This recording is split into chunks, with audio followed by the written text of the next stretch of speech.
देवस्य धीमहि धियो यो नः प्रचोदयात्।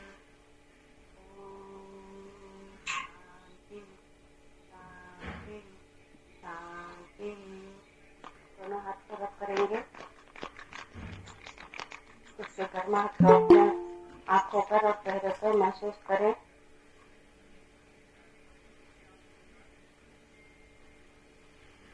और धीरे से अपने हरिओम मैम।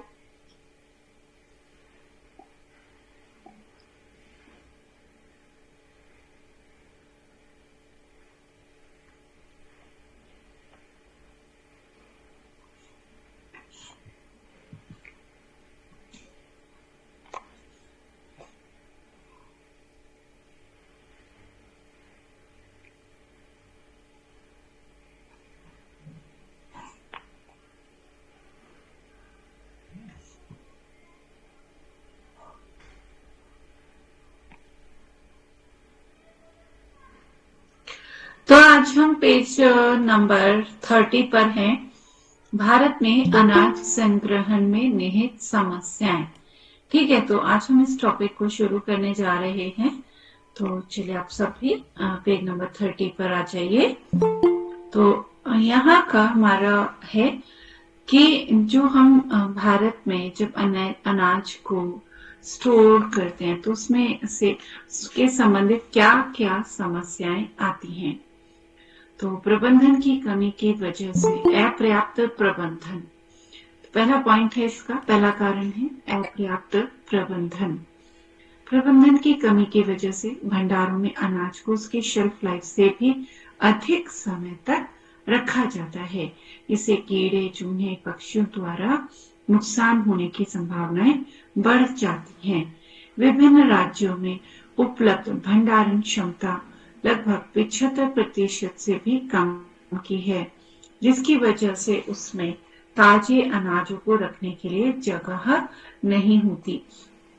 तो ये भी हमने लास्ट क्लास में भी जाना था कि हम क्या होता है कि जैसे जो पुराना अनाज स्टोर है उसे यूज करना और नए को स्टोर करना, तो जितना उत्पादन है, जितना हमारे देश में अनाज उत्पन्न हो रहा है, जितना स्टोरेज फिर होता है, उस स्टोरेज कैपेसिटी के अकॉर्डिंग हमारे यहाँ भंडारण की क्षमता नहीं है, जिसकी वजह से जगह कम है, अनाज ज्यादा है।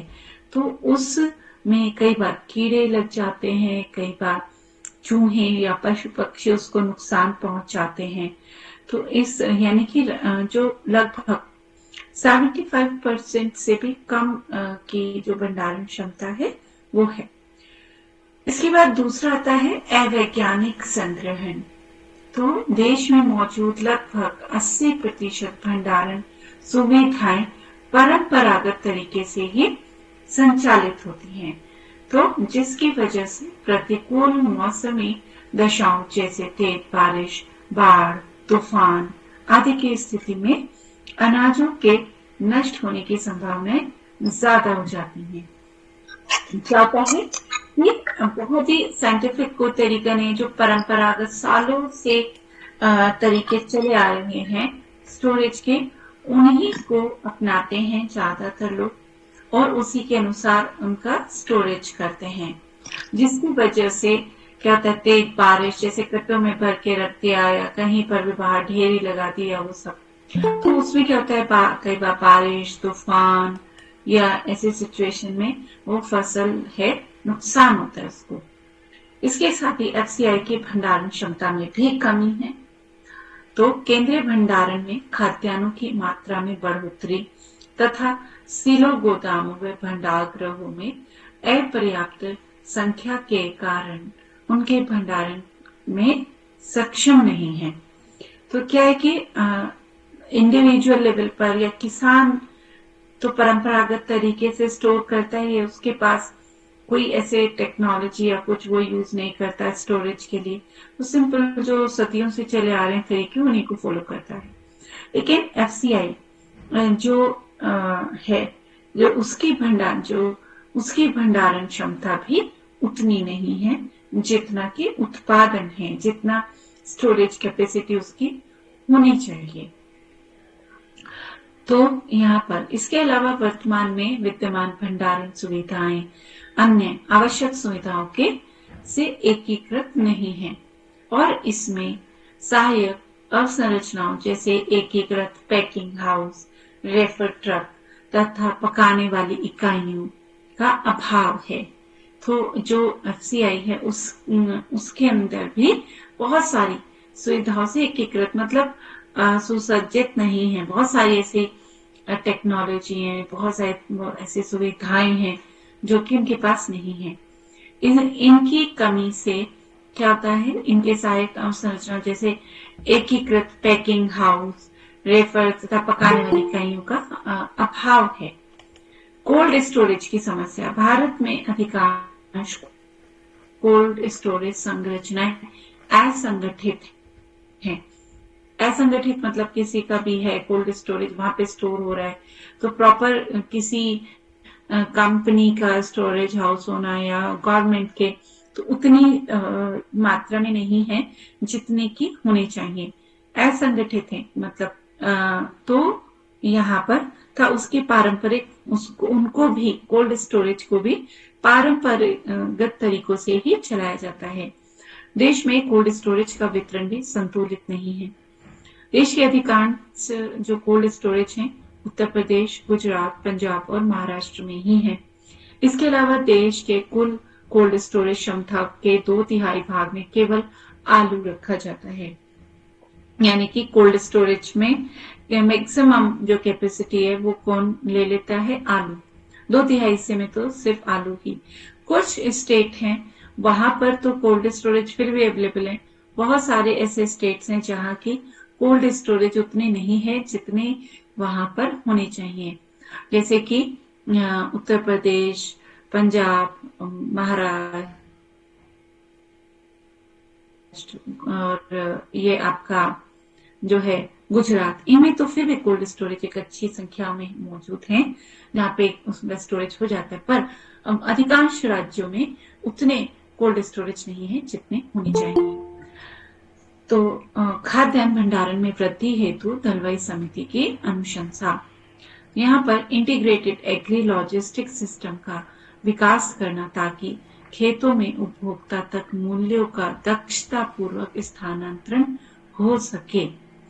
इसके माध्यम से स्थानांतरित उत्पादों का पर्याप्त स्तर तथा मुद्रीकरण किया जा सके तथा बाजार में पहुंचने वाले उत्पादों की मात्रा में भी बढ़ोतरी होगी। तो इससे क्या खाद्यान्न भंडारण की जो है वो उनमें वृद्धि की जाए हेतु दलवाई समिति की अनुशंसा। इंटीग्रेटेड एग्री लॉजिस्टिक सिस्टम का विकास होना चाहिए ताकि खेतों से उपभोक्ता तक, यानी कि जहां खेती हुई वहां से उपभोक्ता जो उसे यूज करेगा, पकाएगा, खाएगा, तक मूल्यों का दक्षता पूर्वक स्थानांतरण हो सके। इसके माध्यम से स्थानांतरित उत्पादों का पर्याप्त स्तर पर, यानी कि उसका जो प्राइस है वो सही तरीके से फिक्स हो सके, सही तरीके से तय हो सके, किसान से कंज्यूमर तक, जो उसको उपभोक्ता है उस तक वो सही तरीके से पहुंचे और उसका जो मूल्य है वो भी सही तरीके से निर्धारित किया जा सके। तो इसके लिए इंटीग्रेटेड एग्री लॉजिस्टिक सिस्टम का विकास होना चाहिए। तो बाजार में पहुंचने वाले उत्पादों की मात्रा में भी बढ़ोतरी होगी जिससे। इसके बाद जिला तथा राज्य आधारित संग्रहण योजनाओं का निर्माण करना ताकि दक्ष क्षेत्रीय वितरण सुनिश्चित किया जा सके। इसके अलावा नई संग्रहण इकाइयों के निर्माण हेतु आधुनिक सेलों तथा भंडार गृहों को वरीयता दी जाए। तो जिला तथा राज्य आधारित जो संग्रहण योजना का निर्माण है निर्माण करना चाहिए, जिला स्तर पर भी होना चाहिए, फिर राज्य स्तर पर भी होना चाहिए। संग्रहण योजना यानी कि स्टोरेज का की जो योजनाएं हैं वो जिला स्तर पर भी। आवाज कट कट के आ रही है थोड़ा सा। सभी को मेरी वॉइस ब्रेक हो रही है या क्लियर है? नहीं मैम, क्लियर है। ओके, तो अगर आपको क्लियर नहीं आ रही है तो आप एक बार रिज्वाइन करें, तो हो सकता है आपकी तरफ से सिग्नल का कोई इशू हो।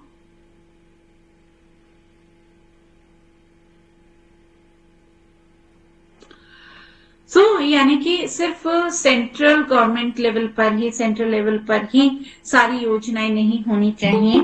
आपकी जो है जिला स्तर पर भी स्टोरेज का जो है वो देखना चाहिए, जिला स्तर के बाद स्टेट लेवल पर भी, ताकि दक्ष क्षेत्रीय वितरण सुनिश्चित किया जा सके। यानी कि जो जहां पैदा हुआ उसको वहीं सही तरीके से स्टोर किया जा सके, उसको इधर उधर दूसरे स्टेट, दूसरे राज्यों में ले जाया जाए, है ना, स्टोरेज के लिए। तो लोकल एरिया में ही, जहां का वो जिस शहर में, जिस जिले में, सपोज आपके जिले की कोई फसल है, तो अगर आपके जिले में ही स्टोरेज हाउस होगा, कोल्ड स्टोर होगा, तो वो वहीं पर खरीद के वहीं स्टोर कर लिया जाएगा, और फिर जहां उसकी आवश्यकता होगी फिर उस समय उसको पहुंचाया जाएगा। तो इस तरीके से जिला स्तर पर, राज्य स्तर पर भी इनका जो है निर्माण होना चाहिए।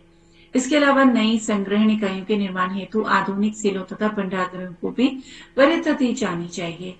तो जो बहुत सारे ऐसे भंडारगृह हैं, तो उनको भी वरीयता दी जानी चाहिए। गवर्नमेंट उनको एक्वायर करे कि गवर्नमेंट अपनी तरफ से उनमें अपना अनाज स्टोर करे। ठीक है, तो विद्यमान भंडारगृहों का सुधार किया जाना चाहिए, ताकि उन्हें भंडार विकास एवं नियामक प्राधिकरण, warehouse development regulation authority के अनुरूप तथा इलेक्ट्रॉनिक नेगोशिएबल वेयर हाउस के योग्य बनाया जा सके। यानी कि जो स्टोरेज हाउसेस हैं, वेयर हाउसेस हैं, कोल्ड स्टोरेज है, उनका जो है सुधार होना चाहिए, उनकी जो वो है हालात हैं उनको सही करना चाहिए, जिससे कि सही तरीके से वहां पर खाद्यान्नों का भंडारण किया जा सके। तो कुछ अथॉरिटी हैं, उन अथॉरिटी के अनुरूप ही उनका निर्माण होना चाहिए, जैसे warehouse development regulation authority, या फिर जो है दूसरा है इलेक्ट्रॉनिक नेगोशिएबल वेयर रीसेट्स। इनके अनुसार उनको बनाना चाहिए। भंडारगृह और जो वेयर हाउसेस हैं, इनकी उपयोगिता को बढ़ावा देने के लिए इनको लोकप्रिय करना चाहिए, इनको बढ़ावा देना, इनका प्रमोशन करना चाहिए, इनको लोगों तक इनकी लोकप्रियता बढ़ानी चाहिए, जैसे कि कोल्ड स्टोरेज की संख्या बढ़े, और प्राइवेट लेवल पर, गवर्नमेंट लेवल पर तो उसमें अभी काफी कमी है। स्थानीय स्तर पर एकीकृत इकाइयों जैसे आधुनिक पैकिंग हाउस तथा संग्रहण केंद्रों का निर्माण करना, इसके साथ ही यातायात के साधनों को पर्याप्त रूप से विकसित करना। तो स्थानीय स्तर पर जैसे मैंने भी बताया कि लोकल अगर एरिया में वेयर हाउस होगा, कोल्ड स्टोरेज होगा, तो आपका जो अनाज है वो दूसरी जगह नहीं ले जाना जाएगा।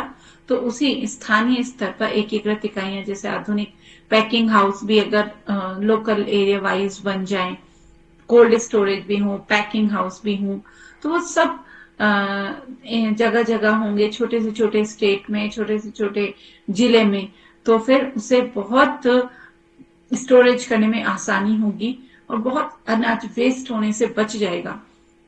सही उनकी जो हालात हैं उनको भी सुधारा जाए, उनको अथॉरिटी के जो नियम है उनके अनुसार बनाया जाए, तो उससे बहुत फर्क पड़ेगा। अनाज खराब नहीं होंगे, सही तरीके से उनकी स्टोरेज होगी, स्टोरेज कैपेसिटी भी बढ़ेगी। स्वयं सहायता समूह यानी कि सेल्फ हेल्प ग्रुप्स को बढ़ावा देना चाहिए और उन्हें आवश्यक संरचनाएं जैसे सुखाने की जगह, संग्रहण, प्राथमिक प्रसंस्करण सुविधाएं आदि मुहैया कराने में भी सहायता प्रदान करनी चाहिए। आज के टाइम में बहुत सारे एनजीओ, बहुत सारे सेल्फ हेल्प ग्रुप्स काम करते हैं, और तो उनको भी प्रमोट करना चाहिए, उनको बढ़ावा देना चाहिए, उनको बहुत सारी सुविधाएं उपलब्ध करानी चाहिए, जैसे कि उनको भी सुखाने, जैसे सपोज कोई हेल्प ग्रुप कोई पापड़ बना रहे, कोई अचार बना रहे, कोई कुछ बना रहे, तो उनके लिए उनको स्थान दिया जाए अच्छे से सुखाने का, बनाने का, स्टोरेज करने का। तो ये सब सुविधाएं अगर हम छोटे छोटे स्तर पर उनके ऊपर काम करेंगे तो आप देखेंगे कि खाद्यान्न का जो नुकसान है वो काफी कम होगा और उसकी स्टोरेज कैपेसिटी भी बढ़ेगी और सभी लोगों को सही तरीके से अनाज, खाद्यान्न मिल पाएगा। तो ये तो हमारा स्टोरेज आ गया पूरा, हमने कल और आज में कंप्लीट कर लिया है। ठीक है, इसके बाद हम नेक्स्ट टॉपिक पर चलेंगे, आहार पकाने का पोषक तत्वों पर क्या प्रभाव पड़ता है। हम अलग अलग तरीके से कुकिंग करते हैं, है ना, कभी उबाल कर, फ्राई करके, स्टीम करके, भून कर, तल कर, बेकिंग करके, तो बहुत सारे तरीके हैं। इन सब तरीकों का हमारे खाने पर क्या असर पड़ता है, आज हम ये जानेंगे। भोजन के पोषक तत्वों तथा परिवार के सदस्यों की भोजन संबंधी पसंदों के बीच संतुलन के महत्व को सीख पाएंगे। जब भोजन को पकाया जाता है तो वह मुलायम हो जाता है और उसे चबाना व निगलना आसान हो जाता है। भोजन को पचाने वाले रस इस मुलायम भोजन को आसानी से मिल जाते हैं, इसमें रस मिल जाते हैं आसानी से और पाचन की क्रिया को सुगमता से पूरा करते हैं। भोजन मनुष्य की सर्वाधिक महत्वपूर्ण आधारभूत आवश्यकता है, जिसके बिना कोई भी प्राणी जीवन की कल्पना नहीं कर सकता। जीवन के प्रारंभ से जीवन के अंत तक शांत करने और शारीरिक विकास के लिए मनुष्य को भोजन की आवश्यकता पड़ती ही है। डॉक्टर रंधावा के अनुसार भोजन की आदत तथा पर्यावरण जिसमें मनुष्य जीवन यापन करता है, ये घनिष्ठ संबंध होता है। इसके लिए मनुष्य सर्वप्रथम स्वयं और पर्यावरण से संबंध स्थापित करता है। तत्पश्चात उस पर्यावरण के अनुसार वह अपनी आदतें और स्वभाव को समायोजित करता है। इन आदतों में मनुष्य सर्वप्रथम भोजन की आदतों का समायोजन तथा बाद में अन्य आवश्यकताओं में संतुलन स्थापित करता है। ये क्या होता है, भोजन में, पर्यावरण में, प्रकृति में एक घनिष्ठ संबंध है। तो भोजन की आदत और पर्यावरण ये आपस में जुड़े हुए हैं, दोनों में घनिष्ठ संबंध है। हमारा जो स्वास्थ्य है वो पर्यावरण पर पूरी तरीके से निर्भर करता है। जैसा हमारे और पर्यावरण के बीच में संबंध होंगे वैसा ही हमारा स्वास्थ्य होगा, वैसे ही हमारी आदतें होंगी। तो तत्पश्चात पर्यावरण के अनुसार हमें अपनी आदतें और स्वभाव को समायोजित करना है। इन आदतों में मनुष्य सर्वप्रथम भोजन की आदतों का समायोजन तथा बाद में अन्य आवश्यकताओं को संतुलन स्थापित करता है। अली मोहम्मद का मत है कि भोजन तथा खान पान की आदतों के निर्धारण में आय का आकार सर्वाधिक महत्वपूर्ण है। यानी कि आपकी फाइनेंशियल कंडीशन पर बहुत निर्भर करता है आपका आहार, आपका भोजन। खान पान की आदतों में लगभग समानता रहते हुए भी आय का आकार और भोज्य पदार्थों की भोजन की आदतों में न्यूनतमाधिक अंतर उत्पन्न करते हैं। चौहान आरवी सिंह।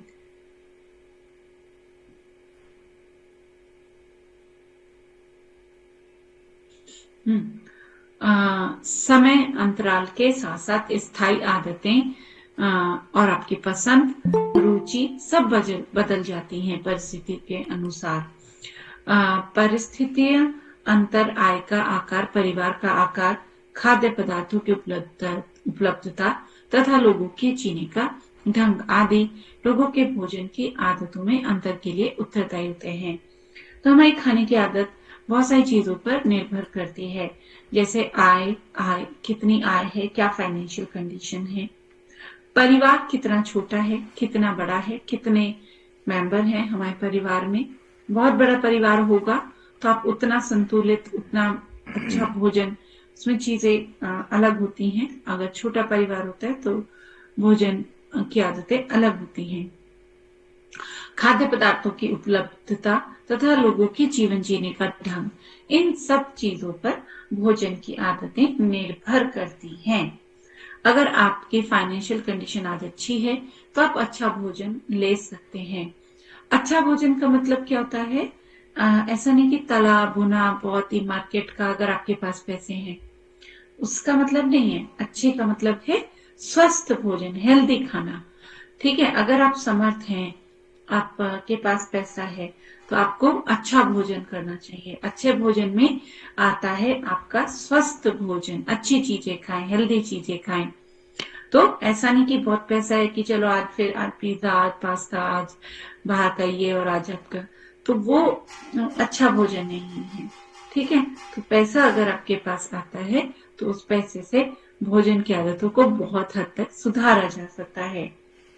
ठीक है, तो इस दृष्टि से अध्ययन क्षेत्र जनपद प्रतापगढ़ में भोजन की आदतों में बहुत अधिक भिन्नता देखने को मिलती है।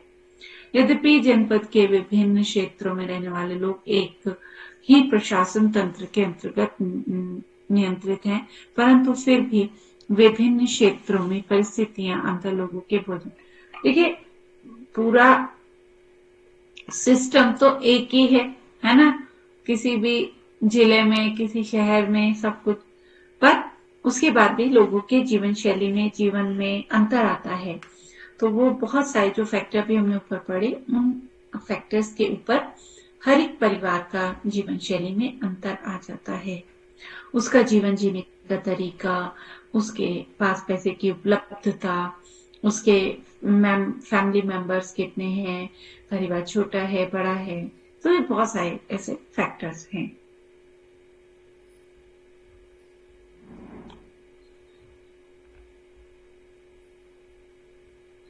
नेक्स्ट टॉपिक है भोजन की रासायनिक संरचना। एक सेकेंड आप होल्ड करें, मैं 1 मिनट में आती हूँ।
अनु मैडम,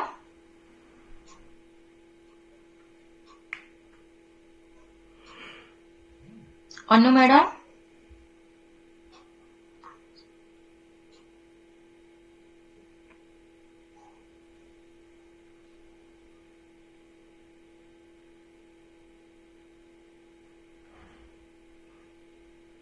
ओके,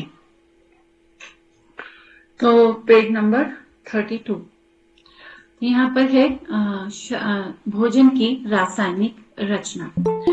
शारीरिक क्रियाएं करने के लिए भोजन ठीक उसी प्रकार आवश्यक है जिस प्रकार मोटर कार की गति के लिए पेट्रोल, डीजल, है ना। तो हमारे लिए भोजन भी हमारे लिए एक ईंधन का काम करता है। तो मोटर के विभिन्न पुर्जों की भांति हमारे शरीर के अवयव भी घिसते हैं, छिदते हैं, नष्ट होते रहते हैं। इस क्षति की पूर्ति अनिवार्य है। यह क्षति पूर्ति भोजन के द्वारा ही संभव होती है।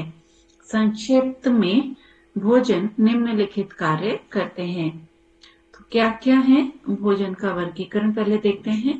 भोजन से प्राप्त पोषक तत्वों को कार्य के आधार पर 3 भागों में विभक्त किया जा सकता है। शारीरिक विकास, वृद्धि, जैविक कार्यों के लिए ऊर्जा प्रदान करने वाले भोज्य पदार्थ, दूसरे शरीर निर्माण करने वाले, स्वास्थ्य की रक्षा करने वाले, हम शुरू से पढ़ते आ रहे हैं। तो यहाँ पर वापस फिर वही टॉपिक आ जाता है, शरीर को ऊर्जा देने वाले पदार्थ। तो कार्बोहाइड्रेट, तो यहाँ पर कार्बोहाइड्रेट और वसा ये दोनों ही ऊर्जा देने वाले भोज्य पदार्थ हैं।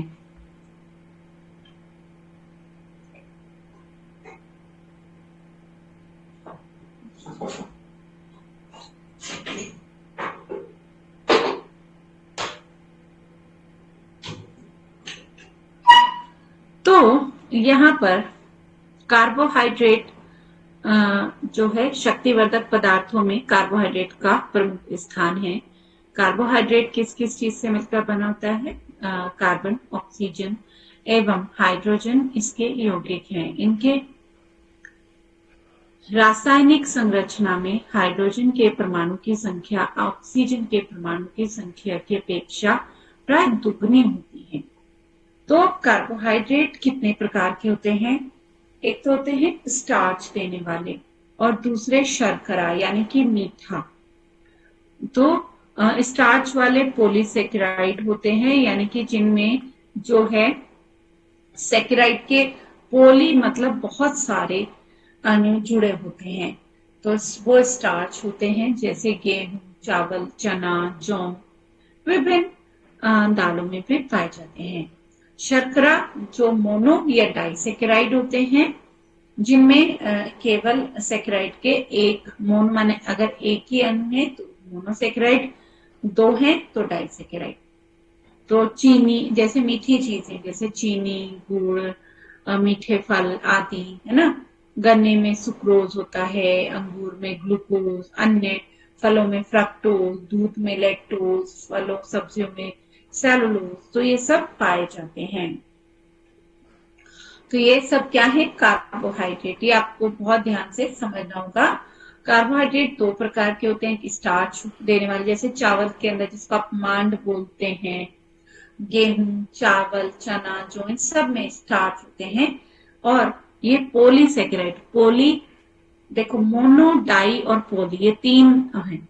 मोनो का अर्थ होता है एक, जिसमें एक ही अणु है। डाई में 2 अणु होते हैं, पॉलीसेकेराइड में बहुत सारे, तो वो उतना ही कॉम्प्लेक्स हो जाता है स्टार्च वाला जो। ठीक है, तो ये हुए आपके कार्बोहाइड्रेट के सोर्सेस। फिर आता है फैट। फैट भी ऊर्जा देने का प्रमुख साधन है। वसा की प्राप्ति 2 प्रकार से होती है, वनस्पति वसा द्वारा और पशुओं के वसा द्वारा।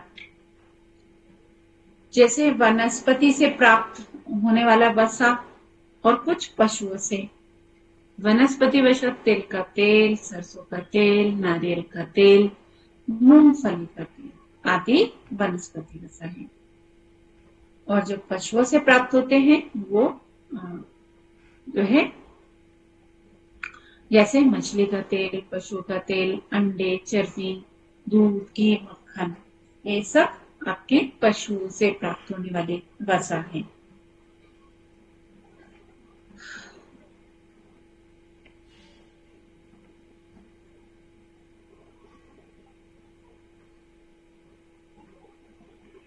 यस, तो कुछ क्वेश्चंस आ रहे हैं। Yes Ma'am, when you say vasa means carbohydrate.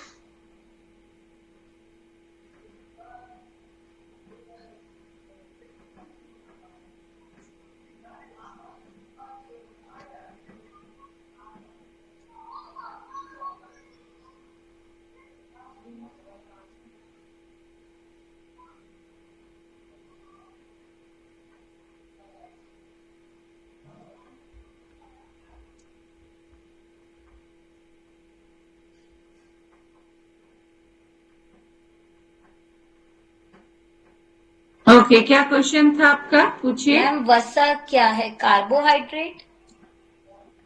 नहीं, मैम वसा क्या है? वसा यानी फैट। वसा इज फैट। और मैम जो आपको ने पॉली, मोनो और ये बताया है डाई, these are the components of fat. Then fat तो भी हमने जाना है। पहले हम चलो इसको मैं थोड़ा क्लियर करती हूँ। तो सबसे पहले कार्बोहाइड्रेट पे आप वापस आ जाते हैं, ठीक है। तो कार्बोहाइड्रेट में जैसे कि आपने इसमें पढ़ा, कार्बन, हाइड्रोजन, ऑक्सीजन, इनसे मिलकर बनते हैं। सो अगर उसमें एक ही मॉलिक्यूल है, ठीक है, सो वो होगा मोनो। पहले तो आप ये समझिए मोनो का मतलब क्या है। मोनो माने वन, ठीक है। तो मोनोसेकेराइड एंड डाई, डाई का मीनिंग क्या है? दो, ठीक है। तो मोनोसेकेराइड मतलब वहां पे एक ही मॉलिक्यूल है, ठीक है। और वो सिंपल शुगर है जिसको कि शर्करा कहा गया, ठीक है। और जो है डाइसेकेराइड में दो हैं, ठीक है। तो ये भी शर्करा का ही उदाहरण है, चाहे मोनोसेकेराइड हो या डाइसेकेराइड हो, ठीक है। जैसे इसमें ग्लूकोज का एक ही अणु होगा तो वो मोनोसेकेराइड होगा। डाइसेकेराइड मतलब एक ग्लूकोज, एक गैलेक्टोज, या ग्लूकोज के दो अणु हो गए, तो इस या फिर एक इस तरीके से एक लैक्टोज, एक ग्लूकोज, तो मतलब एक कॉम्बिनेशन होता है जिसमें कि दो अलग मॉलिक्यूल होते हैं। तो वो उदाहरण होता है डाइसेकेराइड का। मैम डाइसेक्राइड का एग्जांपल दीजिए। डाइसेकेराइड में इसमें एग्जाम्पल आप ले सकते हैं जैसे कि फ्रक्टोज, फ्रैक्टोज। यस।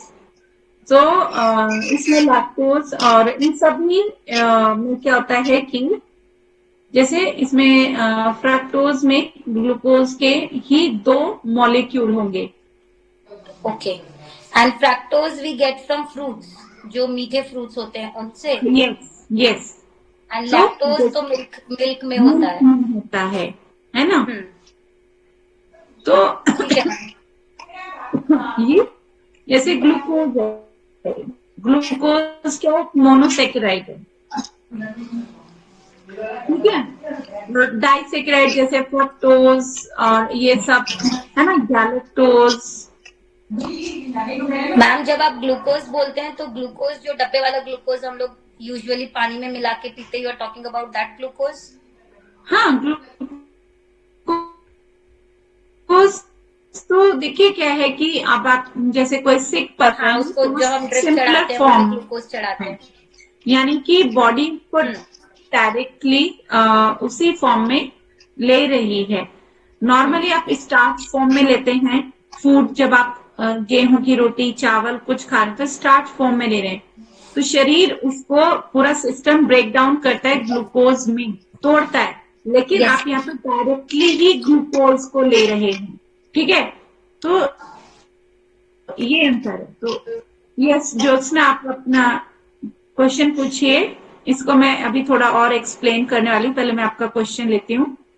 मैम ये जो फैक्टो और ये जो समझ में नहीं आया, थोड़ा रिपीट कर दें किसमें क्या है? हाँ, ये भी पॉइंट आपको समझ नहीं आया ना, मैं इनको थोड़ा समझाती हूँ, ठीक है।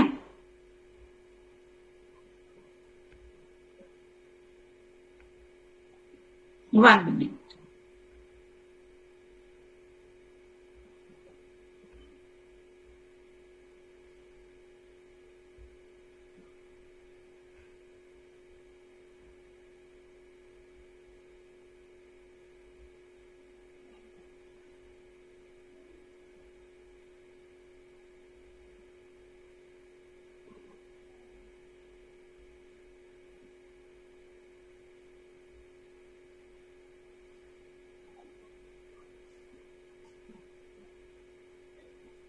चलिए, ओके। तो कार्बोहाइड्रेट वैसे देखिए 3 कैटेगरी में डिवाइड होता है, पहला शुगर, दूसरा स्टार्च, तीसरा सेलुलोज।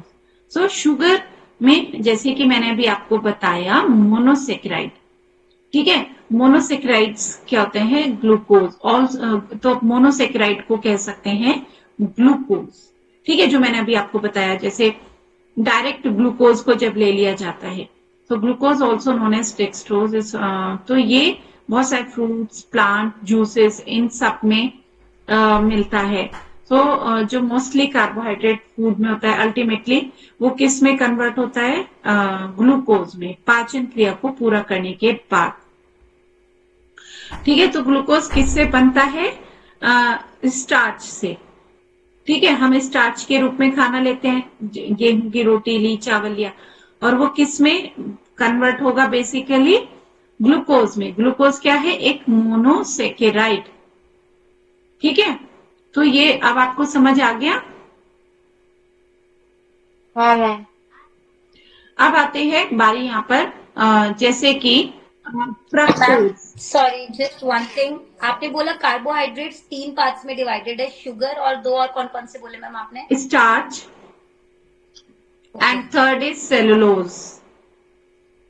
सेलुलोज। सो ओके, ठीक है, अभी आप मोनोसेक्राइड का एक एग्जांपल लिया आपने, ग्लूकोज। सेकंड है फ्रक्टोज। फ्रक्टोज भी कुछ फ्रूट्स और वेजिटेबल्स में पाया जाता है, and it is also composed of sucrose and it is present in, and next है गैलेक्टोज, ठीक है।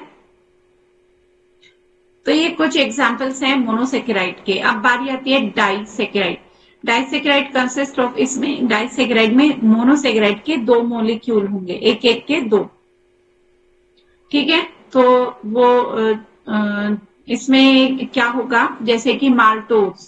माल्टोज एग्जाम्पल ले लीजिए, ये बना होता है 2 ग्लूकोज से, इसमें ग्लूकोज के 2 मॉलिक्यूल होंगे, ठीक है। तो ये डाइसेक्राइड हो गया क्योंकि इसमें ग्लूकोज के 2 मॉलिक्यूल हो गए। लैक्टोज, लैक्टोज में एक ग्लूकोज होता है, एक गैलेक्टोज होता है।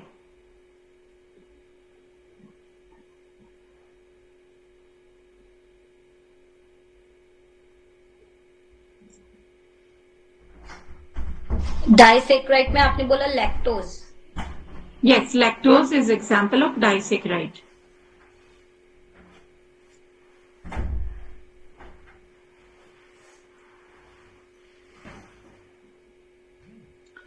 एंड स्टार्च जो होते हैं, इसमें बहुत सारी नंबर्स होते हैं ग्लूकोज के। पॉलीसेक्राइड मतलब अनगिनत, ठीक है। मोनो में एक ग्लूकोज होगा, डाई में 2 होंगे, ग्लूकोज भी हो सकते हैं, ग्लूकोज के साथ कोई दूसरा भी हो सकता है, ठीक है। और पोली में बहुत सारे ग्लूकोज, बहुत सारे नंबर्स में जुड़ा होता है। एंड सेलुलोज भी एक पॉलीसेकेराइड ही है, लेकिन हमारी बॉडी इसको जो है डाइजेस्ट नहीं करती है, फाइबर के रूप में ये पाया जाता है।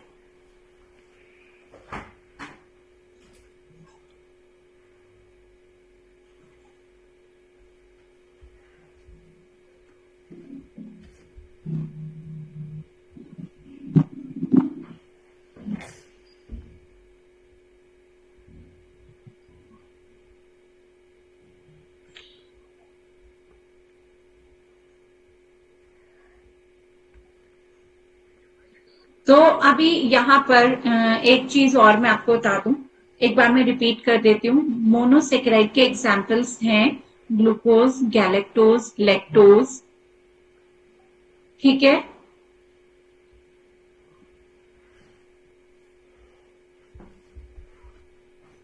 Glucose, fructose, lactose, galactose, 4 example आप ले लीजिए, glucose, galactose, lactose and fructose.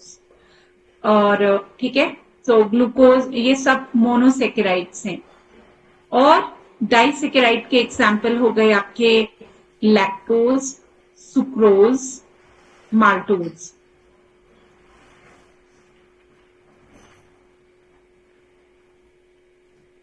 ठीक है। अब जैसे आप अपने ग्लूकोज तो मैम और एक बार रिपीट कर दीजिए। जो मोनोसेकेराइड्स के एग्जाम्पल हैं ग्लूकोज, गैलेक्टोज, फ्रक्टोज,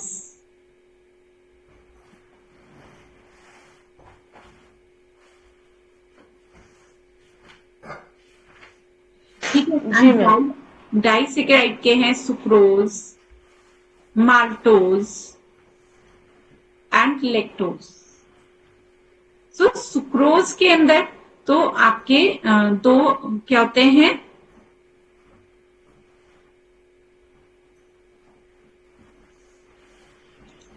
हाँ,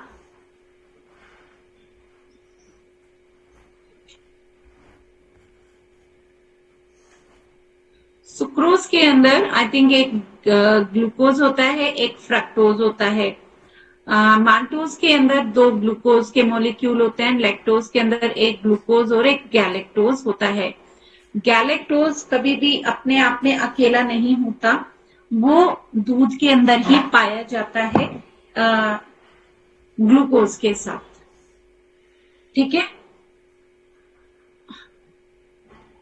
फिर है स्टार्च, क्लियर हो गया। ये बिल्कुल बेसिक चीजें हैं।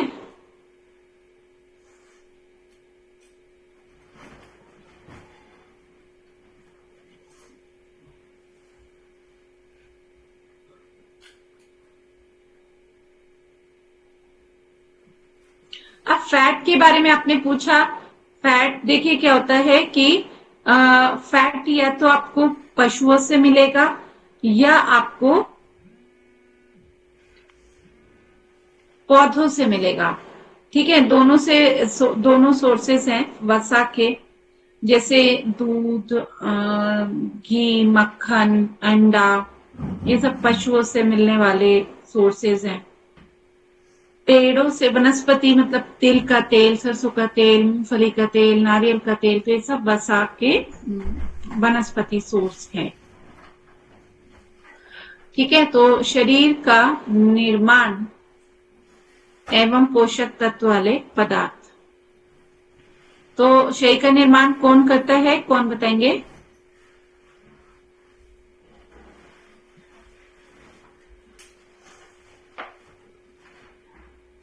भोजन से होता है। भोजन से तो होता है, लेकिन निर्माण का काम कौन करता है? कार्बोहाइड्रेट करता है, प्रोटीन करता है, या फैट करता है? कौन मैम करता प्रोटीन, प्रोटीन करता है। है?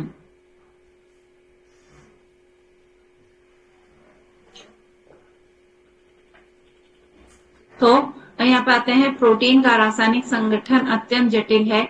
यह कार्बन, हाइड्रोजन, ऑक्सीजन, गंधक और नाइट्रोजन, फास्फोरस जैसे 18 तत्वों से मिलकर बना है, जिन्हें अमीनो एसिड कहते हैं, और कुछ को छोड़कर अधिकांश जल में घुलनशील हैं। प्रोटीन प्राप्त के दो साधन दो प्रकार से हो सकता है, जंतु और वनस्पति। इसको भी एनिमल सोर्स भी हैं प्रोटीन के, और प्लांट सोर्सेस भी हैं, ठीक है।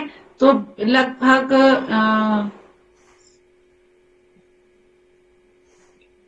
20 अमीनो एसिड से हमारा जो 20 अमीनो एसिड होते हैं हमारी बॉडी के अंदर, जिनसे मिलकर 20 अमीनो एसिड, उसमें से जो होते हैं 9 अमीनो एसिड असेंशियल होते हैं और 11 नॉन असेंशियल होते हैं।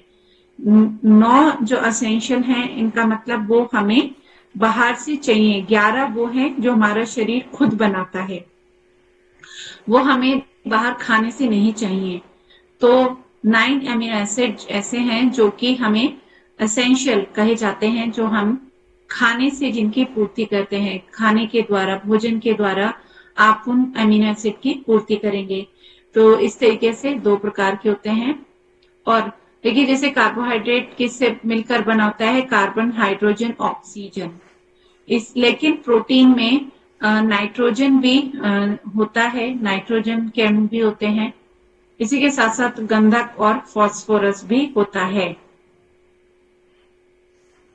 जंतु प्रोटीन के सोर्स हैं, दूध, अंडा, मांस, मछली, पनीर, ये सब जंतु प्रोटीन के सोर्स हैं। और वनस्पति सोर्स जो हैं वो है गेहूं, चना, चावल, मटर, सेम, हरी पत्तीदार सब्जियां, सब जो हैं वनस्पति सोर्स हैं। अब आती है बारी खनिज लवण। खनिज लवण में है फास्फोरस, लोहा, कैल्शियम, फिर विटामिन आएंगे। ये टॉपिक हम कल शुरू करेंगे, ठीक है। तो अब लास्ट में 5 मिनट आपके पास हैं, इसमें आप जो पूछ सकते हैं पूछिए। मैम एक बार प्रोटीन के कंपोनेंट्स बताइए, जैसे कार्बोहाइड्रेट्स के आपने बताया, carbon, hydrogen and oxygen. Carbon, hydrogen, oxygen, nitrogen. अगर आप डिफरेंस पूछें कोई आपसे कि कार्बोहाइड्रेट एंड प्रोटीन के कंपोजिशन में क्या अंतर है, तो कार्बोहाइड्रेट में केवल कार्बन, हाइड्रोजन एंड ऑक्सीजन के अणु होते हैं, लेकिन प्रोटीन में नाइट्रोजन भी होता है और उसके साथ साथ सल्फर और फास्फोरस भी होता है।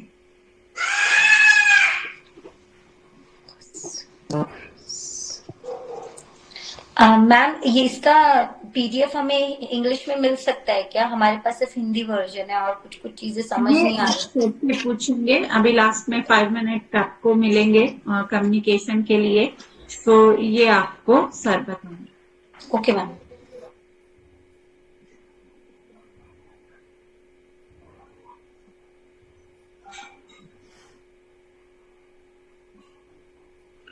तो अभी कोई और क्वेश्चन नहीं यहाँ पे आ रहा है, तो इसमें हम यहाँ पे आपसे कुछ यस मैं 20 एमिनो एसिड शरीर में होता मैंने टोटल होता है, नहीं, ऐसे और किसी एक नहीं होगा।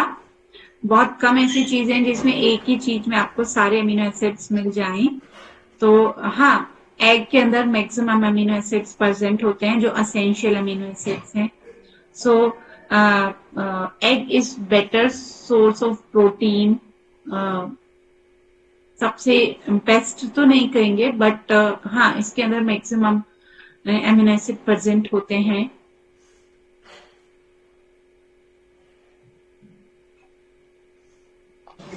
Ma'am 20 type of amino acids present in our body, right? And उसमें से आप कह रहे हैं 9 एसेंशियल है जो कि हमें एक्सटर्नली इनटेक करने हैं, 11 बॉडी विद इन बनाती है। मैम एमिनो एसिड की जो डेफिशिएंसी है उससे कौन से डिजीज होते हैं मैम? प्रोटीन, जो प्रोटीन डेफिशिएंसी है उससे आपका जो प्रोटीन का पूरा एक तो आपका ग्रोथ, आपका रिपेयर, ये सब इफेक्ट होता है। प्रोटीन के जो फंक्शन है, प्रोटीन का क्या काम है, आपकी मेंटेनेंस, आपकी ग्रोथ, तो ये सब अफेक्ट होती है। ओके चलिए अब यहाँ पर हम एंड करेंगे, बाकी क्वेश्चन कर लेंगे, और यहाँ पर अब आप शांति पाठ करेंगे। एक मिनट मैडम, हाँ सबको लास्ट तक रहना है, ठीक है ना? सब लेफ्ट हो जाते हैं जैसे कि, ठीक है ना? ओके, शांति पाठ के बाद में तुम थोड़ा कुछ ये करके शांति पाठ करेंगे, चले? Okay sir. जी सर। शांति पाठ करेंगे, ठीक है? हाँ, तो नहीं तो नहीं मैडम, अगर लेफ्ट हो जाएंगे तो हाँ, मैं लेफ्ट हो जाती हूँ, आप लोग अपना कम्युनिकेशन कर दीजिए। ओके जी जी जी, कोई बात नहीं। हाँ ठीक है, हम थोड़ा चर्चा करेंगे। प्रणाम सभी को, हरिओम। तो Hariom sir. Hariom sir. Hariom Hariom sir. तो ये देखो, मुझे तो ये राधे राधे। हम किसी सेक्टर में है अभी, और कौन सी सेक्टर में आए थे, और हम क्या ट्रेनिंग ले रहे, क्या पढ़ रहे। तो मुझे लगता है कि सबसे हम दूर रहते हैं। हमें लगता ही नहीं कि, मुझे भी तो लगता है कि हम सब योग की सेक्टर में है, ठीक है ना? मुझे लगता है ताकि